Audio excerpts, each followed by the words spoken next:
मंडळी, लग्नानंतर होईलच प्रेम या मालिकेचा आजचा म्हणजे 7 जूनचा एपिसोड रिव्ह्यू तुम्ही ऐकत आहात, रविवारचा. मंडळी, आजचा एपिसोड रविवारला शोभेल असाच आहे बरं का, म्हणजे नॉर्मलचा एपिसोड आहे. काल आपण पाहिलं होतं की नंदिनी आणि जीवाने काव्याला टाळलं. आता त्याच गोष्टीवरनं हे दोघे चर्चा करताना दाखवले. जीवा म्हणतो, नंदिनीला टेन्शन आलं होतं ना तुला? नंदिनी म्हणते, हो ना, नाहीतर काय, मला वाटलं संपलं सगळं, पण देव आहे पाठीशी. मला वाटलं होतं आई खरं खरं सांगते की काय काव्याला सगळं. जीवा म्हणतो, मी हाच विचार करत होतो नंदिनी, बघ ना, चोरोटीच्या दिवशी आई आपल्याला म्हणाल्या होत्या की काव्याला काही सांगू नका, म्हणजे काव्याला सांगा असं म्हणत होत्या त्या. आणि मग त्यांनी प्रत्यक्ष जेव्हा काव्याची अवस्था बघितली तेव्हा त्या नाही म्हणत होत्या तुला काव्याला सगळं सांगायला. त्यावर आता नंदिनी म्हणते, मला तरी कुठे चांगलं वाटतंय जीवा हे सगळं लपवाछपवी करायला. आपण पण दमतोय, आपल्यालाही त्रास होतोय, पण आपल्या समोर दिसतंय ना की आपण बोलायला गेलो तर त्या काव्याची अवस्था वाईट होईल ना. खरं बोलायचं धाडसच होत नाहीये. जीवा म्हणतो, खरंच नंदिनी, आपण काही चुकीचं तर नाही ना करत आहोत? माझी आजी काय म्हणायची माहितीये नंदिनी, अगं खोटं बोलणं हे चुकीचंच आहे, पण कोणाच्या चांगल्यासाठी भल्यासाठी आपण खोटं बोलत असू ना तर ते खोटं खोटं नसतं. आता नंदिनी म्हणते, तुम्ही मिस करता ना तुमच्या आजीला? जीवा म्हणतो, हो, खूप जास्त. ती जर आज असती ना तर तिने तुझे खूप लाड केले असते. नंदिनी म्हणते, तिचा नातू करतोय की माझे लाड, आणि मी पण काहीतरी करणार आहे. डोळे बंद करा ना जीवा. जीवा म्हणतो, क्या बात आहे, बायकोचा मूड होई बरा, तोची दिवाळी दसरा. अरे वा, दार लावलेलं आहे नंदिनी. नंदिनी म्हणते, जीवा फाजीलपणा करू नका, डोळे बंद करा बरं. असं म्हणून ती कपाटातनं ओढणी काढत असते आणि म्हणत असते, जीवा जीवा इथेच थांबा आणि डोळे बंद करा. जीवाने डोळे बंद केले. तो म्हणत असतो, काय कुडबुड करते नंदिनी, सांग तरी. नंदिनी म्हणते, बोल नका बरं काही, डोळे बंद ठेवा. जीवा म्हणतो, मी आता उघडणार. नंदिनी म्हणते, थांबा, उघडा आता.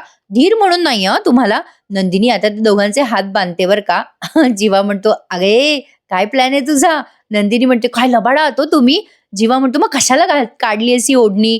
नंदिनी म्हणते, तसंही आपण आयुष्यभरासाठी बांधलं गेलोय हो, पण ओढणीने मी आपले हात बांधणार आहे, मला मदत करा ना. आता हिने स्वतःचा एक हात आणि जीवाचा एक हात बांधलाय त्या ओढणीने आणि म्हणते, माझ्या नवऱ्याला ना झोपेत चालायची सवय, माझा नवरा कुठे जायला नको ना म्हणून हात बांधते त्याचे, जिथे तो तिथे मी. जीवा, आपण जीवान आहोत.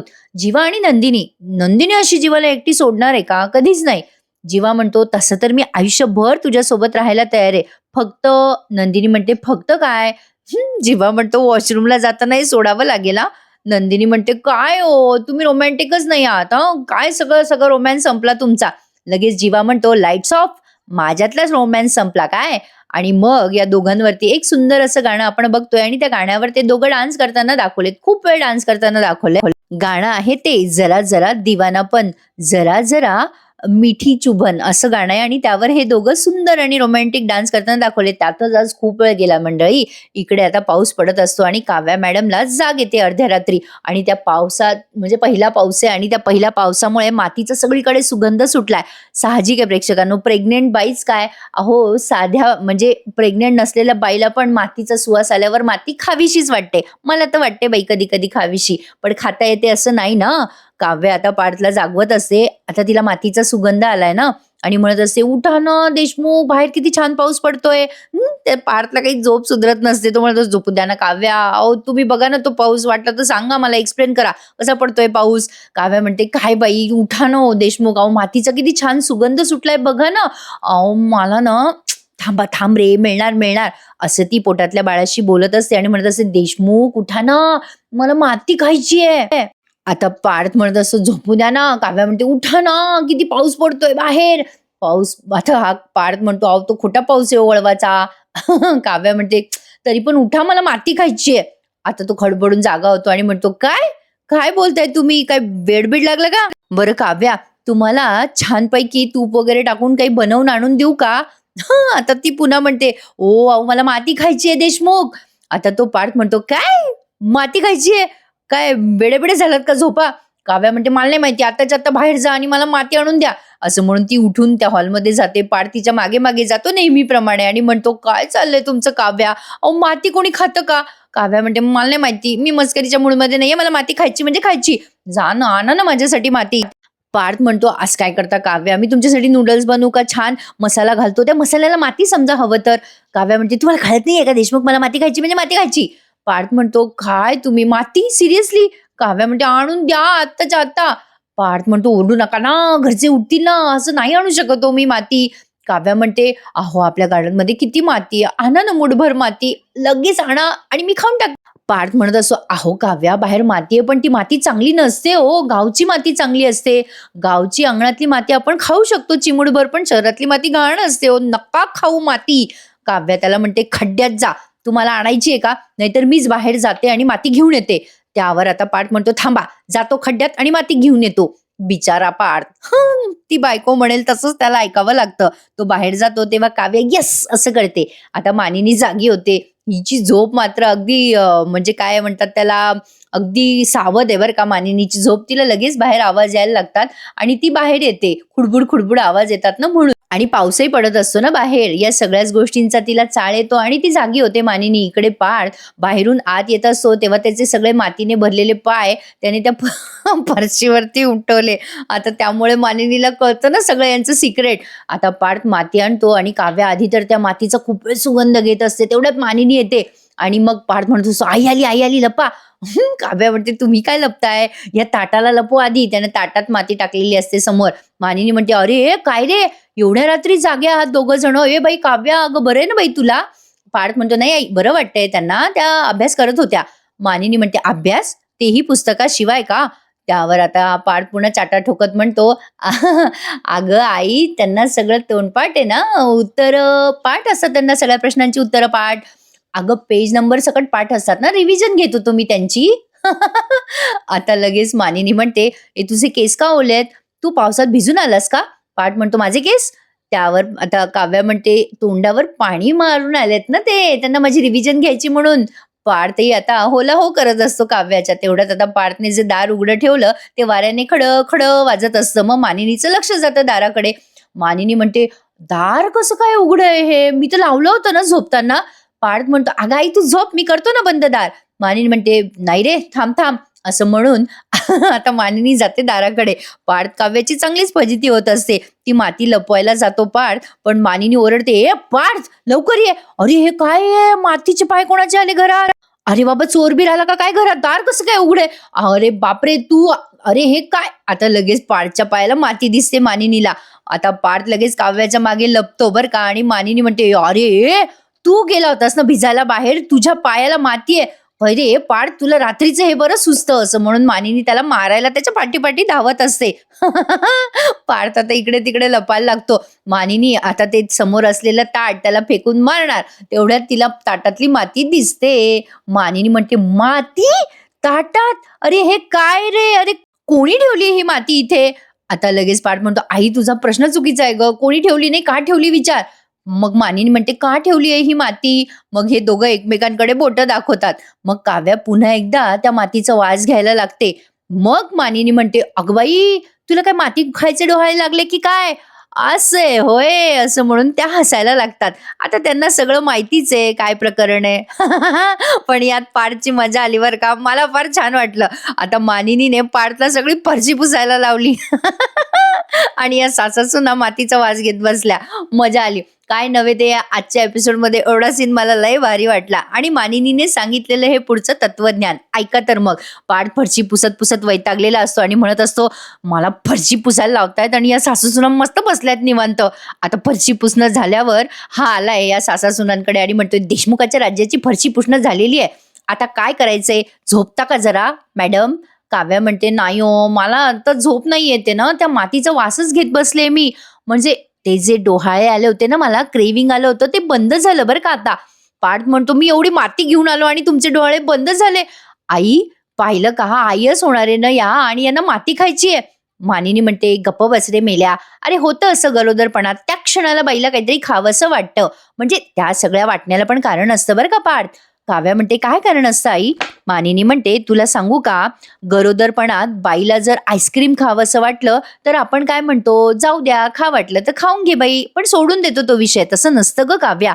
युज्युअली प्रत्येक डोहाळ्यांच्या मागे सायंटिफिक कारण असतं. म्हणजे बघ, उदाहरणार्थ समजा आपल्याला खडू खावासा वाटला तर आपल्या अंगामध्ये कॅल्शियमची डेफिशियन्सी असते. आणि बघ, बर्फ जर खावासा वाटला आपल्याला तर समजावं की आयर्नची कमतरता आहे. म्हणजे तोंडाला कोरड पडते ना ग, असं ते." पार्थ म्हणतो, "आई, नाही मातीच खायचे डोहाळे लागले तर याचा काय अर्थ आहे?" काव्या म्हणते, "ए काय यार देशमुख, तुम्ही माझी टिंगल करता हां." मग पार्थ म्हणतो, "नाही, नाही, टिंगल नाही करत आहे." मानिनी पण चिडते त्यावर आणि म्हणते, "काय रे पार्थ, तू असं काय करतोयस? उगाच टिंगल करू नकोस, नाहीतर सगळं घर पुसायला लावेल मी तुला." पार्थ म्हणतो, "नाही बाबा, नाही, नाही गं आई, मी टिंगल नाही करत आहे." मग काव्या म्हणते, "सांगा ना आई, तुम्ही सांगा ना, काय असतो अर्थ?" मग या मानिनी ते म्हणतात, "अगं माती खावीशी वाटली ना बाळा तुला, म्हणजे आपल्यामध्ये मिनरल्सची कमी असते, म्हणजे हे सगळं झिंक वगैरे असतं ना गं, तो प्रकार. पण तुला सांगू का काव्या, गावची माती खाण्यात वेगळीच मजा आहे. शहरातल्या मातीमध्ये केमिकल्स असतात गं, फर्टिलायझर वगैरे काय म्हणतात ते. अगं गावची माती खाल्ली पाहिजे, म्हणून ना ही माती खाऊ नये असं म्हणतात." पण आता पार्थ म्हणतो, "एखाद्या बाईला खायचीच असेल माती तर, डोहाळे शांत करायचे असतील तर?" त्यावर मानिनी म्हणते, "सोपं आहे. डॉक्टरांना सांगायचं. तसंही डॉक्टर सप्लिमेंट देतात ना पार्थ. सप्लिमेंट पोटात गेले की डोहाळ्यांवर कंट्रोल येतं." आता काव्या म्हणते, "वाह! क्या बात है! मातीच्या डोहाळ्यामुळे नवीन काहीतरी शिकायला मिळालं. थँक यू सासूबाई." पार्थ म्हणतो, "अरे मला झोप आलीये. असं काय बघताय माझ्याकडे? किती वाजलेत बघा. उशीर झालाय. आई मी आता झोपतो. माझ्या झोपेचं खोबरं झालंय, लसूण झालंय, काय-काय झालंय. मला झोपू द्या आता. चला काव्या चला." असं म्हणून पार्थ आणि काव्या आता झोपायला निघून जातात. आता पहाट झालेली दाखवली आहे. आता पार्थ तरी पण सकाळीच उठलाय बरं का आणि नंदिनी पण उठली आहे. नंदिनीला आता त्याने ती गंमत सांगितली आहे. नंदिनी हसायला लागते आणि म्हणते, "अरे देवा! असं झालं तर? मी आणि जीवा असायला पाहिजे होतो रात्री." पार्थ म्हणतो, "कशाला? अहो माझी झोपच झाली नाही. तुमची झोप झाली तेवढं तरी बरं आहे की." मग नंदिनीला काल रात्री रोमॅन्टिक होऊन त्या दोघांनी केलेला डान्स आठवतो. आता पार्थ म्हणतो, "नंदिनी कुठे हरवलात?" नंदिनी म्हणते, "काही नाही हो, डोहाळे. काव्याच्या डोहाळ्यांनी दमवलं असेल ना तुम्हाला. गरोदर बाईला कशाचे डोहाळे लागतील सांगता येत नाही." त्यावर पार्थ म्हणतो, "तुम्ही असं बोलताय जसं काही तुम्ही प्रेग्नंटच नाही आहात." लगेच नंदिनीला खटकतं बरं का. मग पार्थ म्हणतो, "ते काही असो. काल रात्री मला डोहाळ्यांबद्दल बरंच काही कळलंय, पण मी ठरवलंय आज डॉक्टरांकडे जाऊन मी सप्लिमेंट आणणार आहे. तुमच्यासाठी आणायचंय का नंदिनी? मी जाऊन घेऊन येतो दोन्ही बहिणीसाठी." तेवढ्यात जीवा म्हणतो, "अरे बडे भैय्या, नंदिनीला अजून काही देण्याची गरज नाहीये." जीवा आलाय तितक्यात तिथे किचनमध्ये आणि म्हणतोय, "मी आहे ना, मी माझ्या बायकोचे सगळे डोहाळे पुरवणार आहे दादा. आणि तसंही माझ्या बायकोला आता ब्रेड खायचे डोहाळे लागलेत, हो की नाही?" नंदिनी आता लगेच म्हणते, "हां, हो ते आहे." पार्थ म्हणतो, "बरं, बरं तुमचं चालू द्यात. मी येतो, मला मीटिंग पण आहे." लगेच जीवा म्हणतो, "हरकत नाही दादा." आता पार्थ इथून निघून गेलाय. आता जरा शेवटचे सीन बघताय बरं का तुम्ही. नंदिनी म्हणते, "काय तुम्ही जीवा, डोहाळ्यांबद्दल किती बोलत सुटले होते. बरं झालं, मला पण काही कळत नव्हतं काय उत्तर द्यावं, तुम्ही आलात." जीवा म्हणतो, "अरे चकाचक बाई, आपण पार्टनर इन क्राईम आहोत. तुझ्यासाठी काय पण ग बायको." मग आता लगेच तो म्हणतो, "तू ब्रेड ऑमलेट खाणार आहेस का?" मग नंदिनी म्हणते, "तुम्हाला कसं कळलं मला तेच खायचंय?" जीवा म्हणतो, "अगं कळलं असंच. बरं चल करूयात." सगळ्या वस्तू तो आता नंदिनीला मागतो आणि दोघं नवरा बायको मिळून इथे छानपैकी ते त्यांना जो हवाय तो पदार्थ करतात आणि आपल्याला बॅकग्राऊंडला गाण्याचं म्युझिक ऐकू येतं. काय होतं मंडळी, हा जो रिव्ह्यू आहे ना, मी तुम्हाला अगदी शब्द न शब्द दिलाय बरं का. पण उगाचच पास्टचे एपिसोड, म्युझिक या सगळ्यामध्ये खूप वेळ जातो या मालिकेचा. पण ते सगळं सोडलं तर खरंच रिव्ह्यू लहान होऊन जातो नाही का. पण तरी तुम्हाला डिटेलमध्ये रिव्ह्यू दिलाय बरं का मी. आता नंदिनीला ते खूप आवडतं जीवाने जे काही केलंय ब्रेड ऑमलेट. ती त्याचा सुगंध घेते आणि म्हणते, "अगं बाई काय छान झालंय जीवा हे सगळं." आणि आजचा हा एपिसोड इथेच संपून जातो. जीवाने छान तिला डेकोरेट करून दिलंय. पुढच्या भागात आपण बघणार आहोत की मानिनी या दोघांचं खोली आवरायला घेते तेव्हा ते सरोगसीबद्दल जे काही लिहिलेलं आहे ना या दोघांनी ते दिसतं तिला आणि ती विचारते जीवा नंदिनीला, "हे सगळं काय आहे? तुम्हाला सरोगसीची काय गरज पडली?" आता दोघे घाबरतात. ऑब्व्हियसली नंदिनी आणि जीवा काहीतरी चाट ठोकणार आहेत मानिनीला, हे मात्र नक्की आहे. नंदिनी काही पण सांगू शकते की माझ्या आश्रमातली मुलगी आहे, तिला गरज पडली वगैरे, पण मानिनी लय हुशार सासू आहे बरं का. तिला डाऊट येणार हे मात्र नक्की. तर असा होता आजचा रविवारचा लग्नानंतर होईलच प्रेम या मालिकेचा एपिसोड रिव्ह्यू. तुम्हाला शब्द न शब्द रिव्ह्यू दिलाय बरं का. डिटेलमध्ये प्रेक्षकांनो ऐका, एन्जॉय करा आणि एपिसोड रिव्ह्यूला लाईक करायला विसरू नका. मेहनत असते प्रेक्षकांनो तुम्हा सगळ्यांना या रिव्ह्यू देण्यामागे. तुम्ही सगळ्यांनी लाईक केलं ना की लई भारी वाटतं बघा. मंडळी उद्यापासून तुम्हाला बाईचा आशीर्वाद ही मालिकेचा रिव्ह्यू मी देते. काय आहे ना, ती मालिका खूप 30-30 मिनिटाची दाखवतात. उद्यापासून देते कारण मी बघितली नाहीये अशात जवळजवळ आठवडाभर ती मालिका बघते आणि तुम्हाला उद्यापासून जमल्यास त्याचा रिव्ह्यू नक्की देते. बऱ्याच जणांच्या म्हणजे डिमांड आहे की बाईचा आशीर्वाद द्या, तर नक्की तुम्हाला याच चॅनलवर देण्याचा प्रयत्न करते. भेटूयात मग उद्या पुन्हा एकदा. आजच्या एपिसोड रिव्ह्यूला लाईक करायला, चॅनलला सबस्क्राईब करायला विसरू नका मंडळी. चला तर मग take care. Happy Sunday to all of you. धन्यवाद.